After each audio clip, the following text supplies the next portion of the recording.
Jadi yang pertama saya akan bahas mengenai perjalanan impuls saraf pada jantung.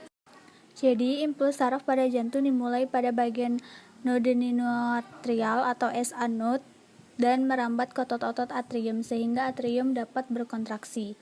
Kemudian impuls mencapai AV node selama 0,1 detik sebelum masuk ke ventricle. Nah, hal tersebut supaya atrium dan ventricle tidak berkontraksi secara bersama-sama yang berfungsi mencegah kebocoran pada jantung. Dengan penundaan 0,1 detik tersebut, atrium berkontraksi mendahului ventricle. Nah, impuls yang berasal dari AV node tadi akan dirambatkan ke berkas His dan selanjutnya ke berkas Purkinje yang mengantarkan rangsangan ke seluruh bagian ventricle sehingga ventricle dapat berkontraksi. Yang pertama ada saraf simpatik yang menginervasi jantung adalah nervus accelerator yang fungsinya mempercepat denyut jantung. Serabut saraf accelerator berasal dari ganglia simpatik cervicalis. Cabang kanan saraf ini berakhir pada simpul SA node, sedangkan cabang lainnya berakhir pada AV node. Dan berkas His secara prinsip kinerja saraf simpatik adalah dengan meningkatkan kinerja dari jantung pada nodus SA saraf simpatis menstimulasi dengan mempercepat depolarisasi sehingga ambang lebih cepat dicapai. Lalu salah satu dari sistem saraf parasimpatis adalah saraf vagus atau saraf kranial node 10 membawa impuls yang memperlambat denyut jantung dan kondisi impuls melewati AV node dan ventricle. Rangsangan pada sistem ini membebaskan senyawa kimia asetilkolin. Sel-sel miokardium menerima darah dari dua bun arteria koronaria yang keluar dari aorta. Arteri koronaria kiri kemudian bercabang menjadi sirkumflexa arteri atau mengelilingi jantung, dan arteria koronaria kanan menuju ke bawah ke permukaan depan ventricle sinister. Siklus jantung adalah periode dari akhir kontraksi jantung sampai akhir kontraksi berikutnya. Setiap siklus dimulai dari timbulnya perangsangan secara spontan di SA node. Siklus jantung terdiri atas satu periode relaksasi yang disebut diastole yang diikuti oleh satu periode kontraksi yang disebut sistole.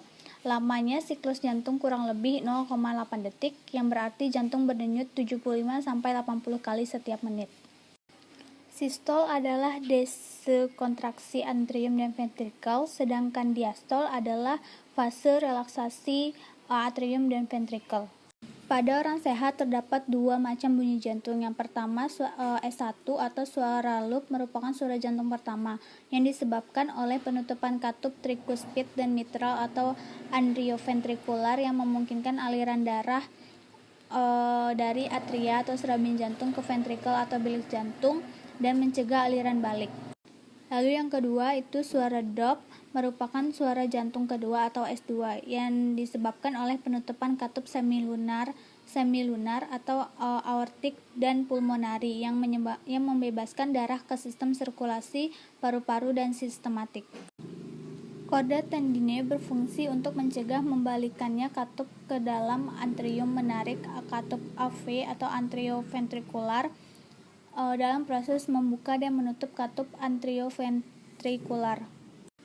Korda tendine akan meluas menjadi otot papilaris, yaitu tonjolan otot pada dinding ventrikel. Korda tendine menyokong katup pada waktu kontraksi ventrikel untuk mencegah membaliknya katup ke dalam atrium dan untuk mengirimkan kenaikan serta penurunan tegangan ke masing-masing katup.